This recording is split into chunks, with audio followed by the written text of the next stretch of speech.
UFO spotters and conspiracy theorists may feel they live on the periphery of the mainstream, whatever that is, but there is one place they are welcomed with open arms. It's called Coast to Coast, and it's perhaps the most popular radio show you've never heard of. It's on when most of us are sleeping, when others' minds are racing, and all along, George Noory is there to listen without judgment to the voices coming out of the dark. Here's ABC's Brian Rooney.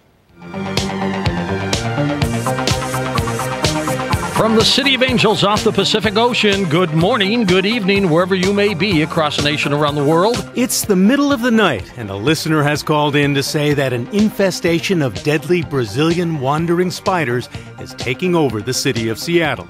I've actually witnessed 5 people that have been bitten and died, and the bad thing is within 3 minutes you die. 3 minutes? And people are now to the point where they're not playing basketball in outside. They're going inside to do it. You're kidding me. You mean in Seattle they're like slowly getting out of all outside activities because of this Brazilian deadly spider?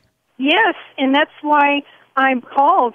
That is the essence of Coast to Coast, hosted 5 nights a week by George Noory. When I feel blue in the night. It's radio for the night people, shift workers and truck drivers, people who are awake, thinking, in need of conversation.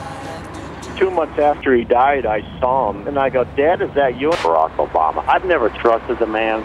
We are heading for civil war or revolution. On the out-of-body experiences, how does a person get into that? I'm actually going to start a movement up here of trying to do away with property tax.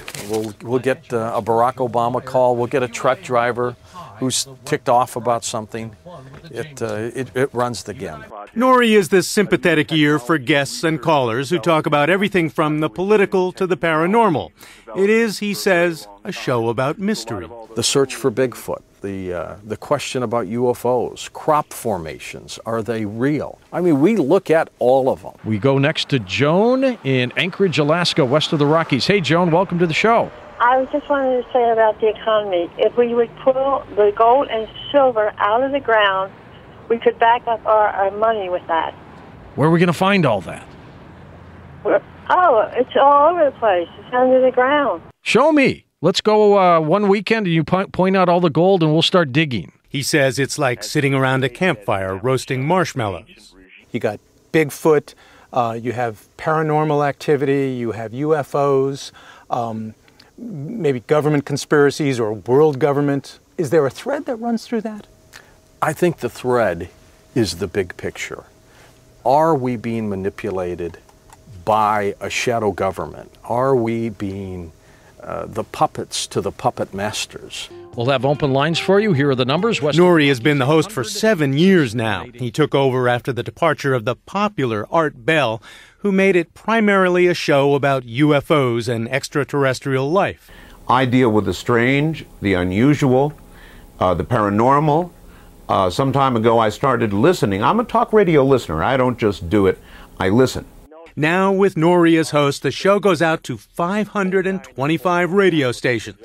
Here's a caller who thinks he captured his dead mother on video. And just a little bit over 2 seconds into the film, you go frame by frame as her face, just as plain as can be. A little message from Mom, perhaps? Yeah, and I'm telling you, it's just the most amazing thing. His producer, Tom Danheiser, sits in the other room screening calls. Okay, do me a favor, because I have a few minutes here. Get to the point. Okay, when's the last time you were on the show, Ziggy? Noory sometimes agrees with people, but you don't know if he's just making conversation. It's hard to pin down what he thinks. For instance, you believe that there are forces that are larger than our government. What is that?